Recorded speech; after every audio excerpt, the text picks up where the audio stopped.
राधे राधे, जय श्री राम। हम सीमा और पूनम दोनों जने बहुत पुरान जे ते मेल हमसे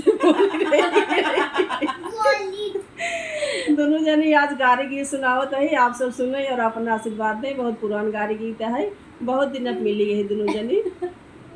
और जौन गारी गीत अब शादी ब्याह सीजन चलता है तो आप सब सुनिए और गौ करिए। बहुत मजा आए, बहुत मजा आए।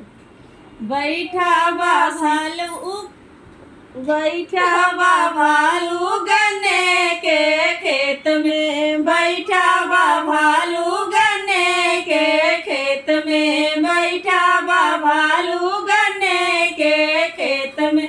खेतवा में गईली समधी के बहिनी, खेतवा में गईली समधी के बहिनी, खूब दौड़ावे गन्ने के खेत में, खूब दौड़ावे गन्ने के खेत में, भल दौड़ावे गन्ने के खेत में, भल दौड़ावे गन्ने के खेत में।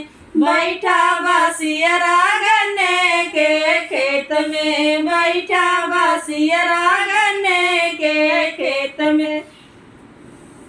खेतवा में गईली अगुआ के बहिनी, खेतवा में गईली अगुआ के बहिनी, खूब दौड़ावे गन्ने के खेत में, खूब दौड़ावे गन्ने के खेत में, भल दौड़ावे गन्ने के खेत में, भल दौड़ावे गन्ने के खेत में। बैठा बसड़वा गन्ने के खेत में, बैठा बसड़वा गन्ने के खेत में।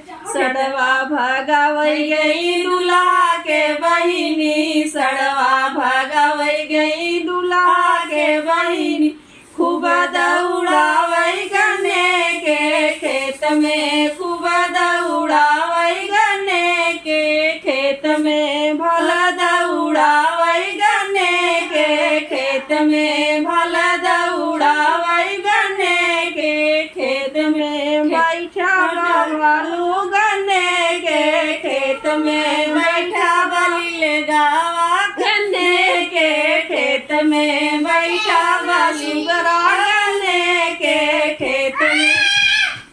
खेतवा में गईली कुलबरतियन के बहिनी, खेतवा में गईली कुलबरतियन के बहिनी, खूब दौड़ावई गन्ने के खेत में, भल दौड़ावई गन्ने के खेत में, खूब दौड़ावई गन्ने के खेत में। बेचारा अपन अपन बहन सब